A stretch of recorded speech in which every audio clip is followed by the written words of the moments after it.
Качандыр бир кезде эң жашыл шаар болгон Бишкек бүгүнкү күндө абасы өтө булганган аймакка айланды. Акыркы жылдарда Бишкекте дем алуу уламдан улам оорулошуп бара жатат. Тоолордон алыс, жылуулук электр борборуна жакын жайгашкан, көбүнчө менчик үйлөр орун алган шаардын түндүк чыгыш тарабында абанын көбүрөөк булганганы байкалат. Азыркы күндөрү Бишкек шаары дүйнөнүн 50 шаарынын арасында абанын булганыштыгы боюнча антирекорд жаратып, биринчи орунга чыкты. Бишкекте 17 декабрда кечки саат 6да абанын сапатынын индекси 365ке жетип, эң кооптуу деп табылды. Эксперттердин маалыматы боюнча, Бишкекте автоунаа каражаттарынын саны шаардын мүмкүнчүлүгүнөн 10 эсе көптүк кылат. Зыяндуу заттардын 89%-ын автоунаа каражаттары түзөт. Ошондой эле борбор шаардын токой жана парк жайлары азайып, бак-дарактардын кыйылып жатканы абанын булгануусуна алып келүүдө. Кутмандуу күнүңүздөр менен Поликлиника медиасынын сереп берүүсүн баштайбыз. Биз бүгүн Бишкектеги абанын булганышы жана аны тазартуунун жолдору деген темада сөз кылабыз. Бизде бүгүн мейманда эколог Movgreen коомдук уюмунун инженери Каныкей Кадырова. Каныкей, Бишкектеги абанын булганышы коомчулукту баарыбызды тынчсыздандырып жатат.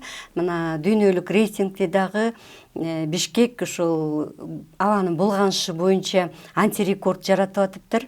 Мына сиздердин уюмдагы ушул мониторинг жүргүзүп жатасыздар да, ошол боюнча абалды айтып кетсеңиз. Биз ушул көйгөйдү көтөрүү менен коомдо бир резонанс жарата алдык да. Анткени буга чейин аба жөнүндө эч ким деле сүйлөбөйт болчу, сүйлөгөндө деле мындай бир эч кандай чаралар көрүлбөйт болчу. Азыр чын эле ушундай жылытуу сезонунда көрсөткүчтөр аябай жогору болуп кетип атат Бишкек үчүн. Башка шаарларды деле карасак, Кыргызстандын эле башка шаарларында азыр биздин датчиктерибиз Каракулда бар. Ал жакта дагы аябай эле жогору сандар көрсөтүп жатат. Бизде азыр Movgreen'ден Бишкекте 3 датчик бар, дагы 4-чү датчик коюлган атат. Эң эле абасы кир болгон райондор бул баягы эле жаңы конуштар. Ак Өргө, Ак Ордолор болуп жатат. Башка райондор кандай? Башка райондордо орточо болуп келет да. Бул айтып атпайбызбы, бул жанагы PM2 2,5 деген бөлүкчөлөр ошо абадагы санын көрсөтөт да. Анан 150дөн жогору болуп кетсе эле бул адамдын ден соолугуна зыян. Бирок Кыргызстан чын эле сиз айткандай антирекорд көрсөтүп атат. Бишкек 1000 канчага чыгып кеттин акыркы күндөрү. Биздин датчиктердин баары сертификацияны өткөн, Кыргыз стандарттан өткөн, анан калибровка жүргүзүлгөндө деле туура сандар бар. Туура көрсөтүп атат ошол көрсөткүчтөрдү. Movgreen'дин өзүнүн сайтына кирсеңиздер, ал жерде биздин орточо санды көрсөтөт.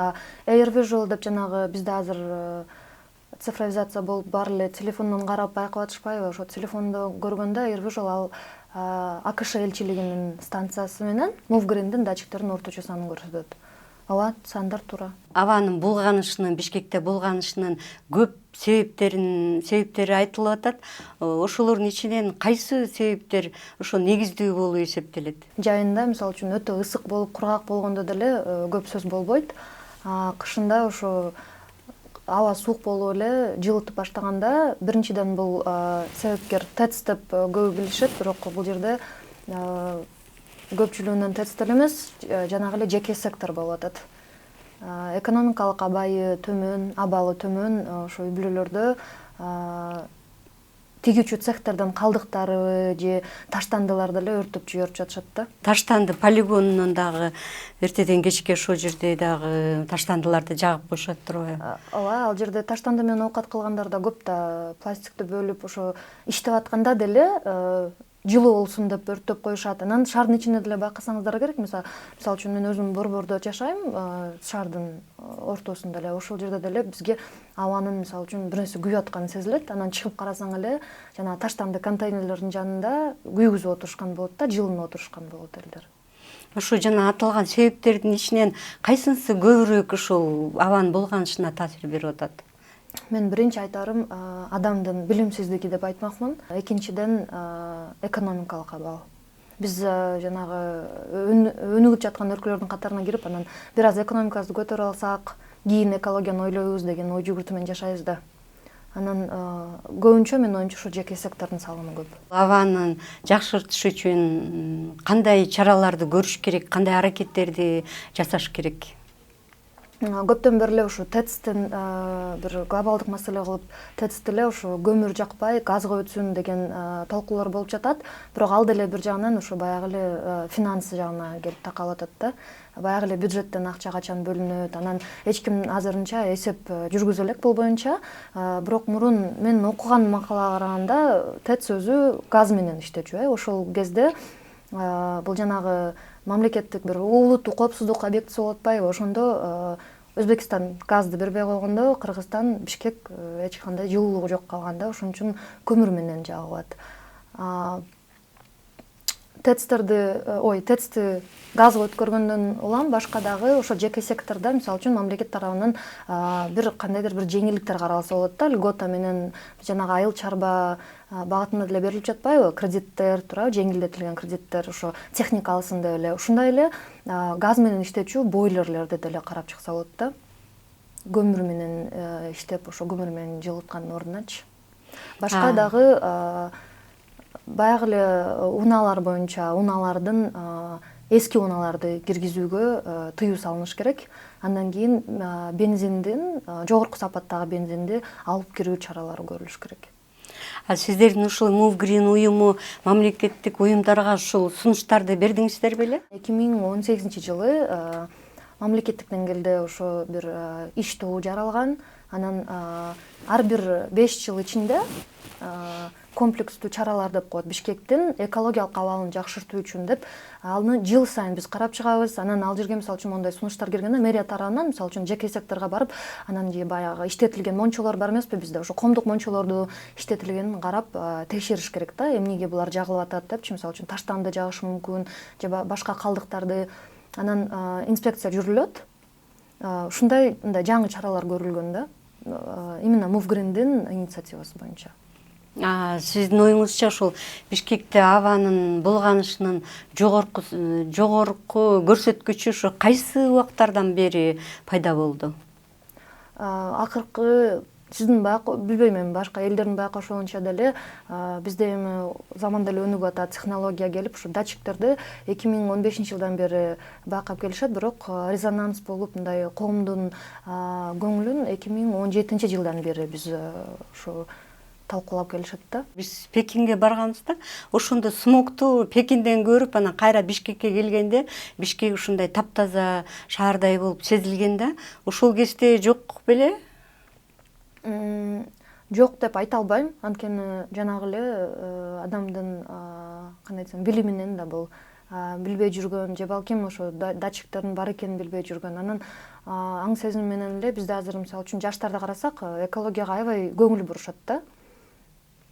Ошо жаштар ушинтип ойлонуп, анан бүт баары эле ушул темага сүйлөшүп атып дагы, балким элдер ошо смог бар экен чын эле деп ишене башташты. Бирок ишене башташты десең, Бишкек үчүн мисалы үчүн көк асманды көрүш деле аябай кандай десем бир сейрек кездешип калды да. Мисалы Бишкектен башка шаарларда дагы деле абанын бузулушу байкалып атат деп атпайсызбы? Ошол кайсы шаарларда ушундай абалдар байкалып атат? Азыр Move Green'дин жаңы проектиси бар. Биз USAID тарабынан каржыланып келет. Алдыңкы 3 жылда Кыргызстандын бүт шаарларына датчик орнотобуз депчи. Анткени чын эле буга дагы коомчулуктун кызыкчылыгы бар. Улам суроолор келет, биз каяктан көрсөк болот деп. Бул жанагы эле жарандык коомдун кызыкчылыгы да. Өз укуктарын билип, бул ишти контролдогусу келет алар дагы. Ошо Move Green уюму мамлекеттик органдарга жанакы сунуштарды жазуу жүзүндө бердиңиздер да, Бишкек шаары үчүн жана комплекстүү чаралар бар экологиялык абалды жакшыртуу боюнча.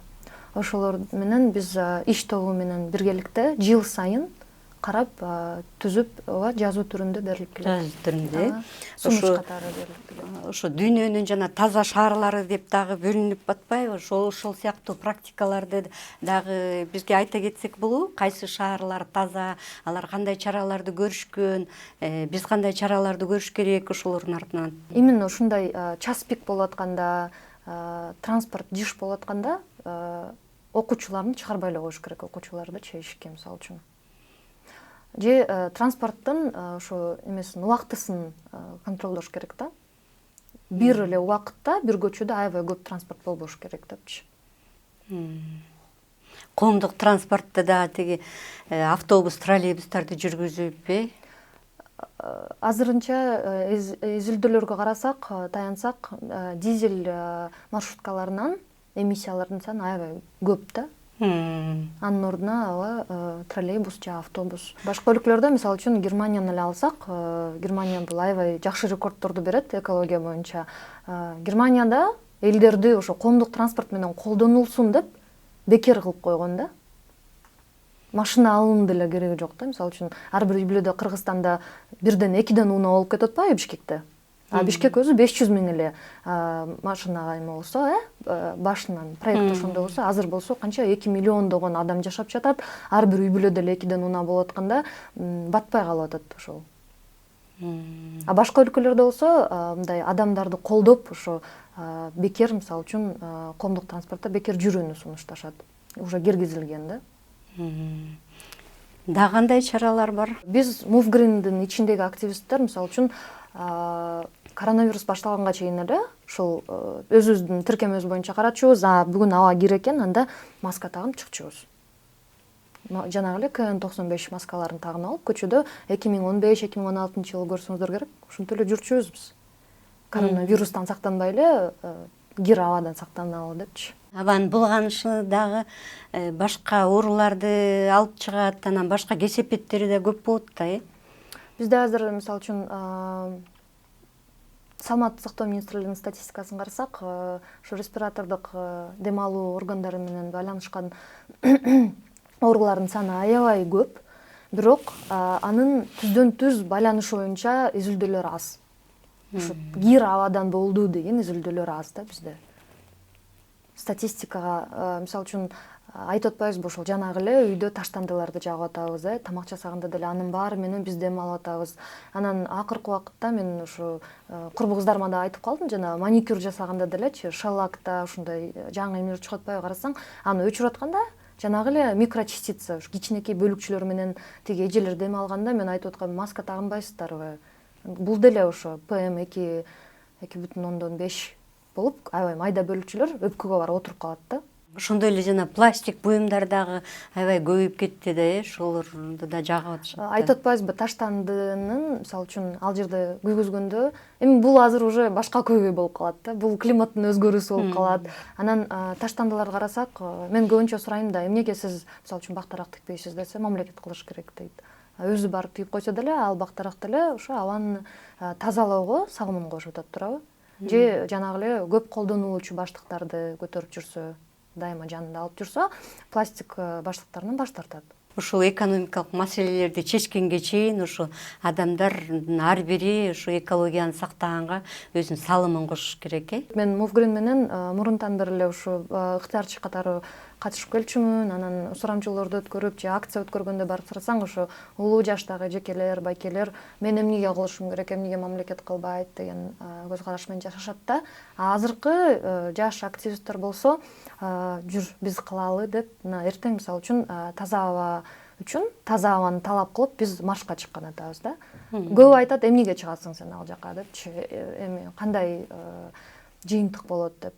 Ар кимдин өзүнүн күрөшүү жолдору бар да, туурабы? Биз ушинтип медиа, масс медиа болобу, мамлекеттин көңүл буруусун сактап кала алабыз да. Маршка чыгып болобу. Ошол жанакы айтылгандарды жыйынтыктап келгенде Бишкекте эле эмес, ошол биздин Кыргызстан боюнча ошол кандай иш-чараларды жүргүзүшүбүз керек, биринчи, экинчи, үчүнчү деп эгер белгилеп келсек. Мамлекетке кандайдыр бир үмүт коюп, мындай бир ишенген туура эмес деп ойлойм. Биз ар бирибиз өзүбүз жаран катары активдүү позициябыз менен барып өз салымыбызды кошушубуз керек. Биринчиден, жанагы эле көчөгө таштанды таштабай, таза болуш керек десек, анан бактарак тигип, өзүбүздүн жүрүш-турушубузга карасак эле бул чоң салым болот. Сиздер поликлиника медиасынын сереп берүүсүнө күбө болдуңуздар.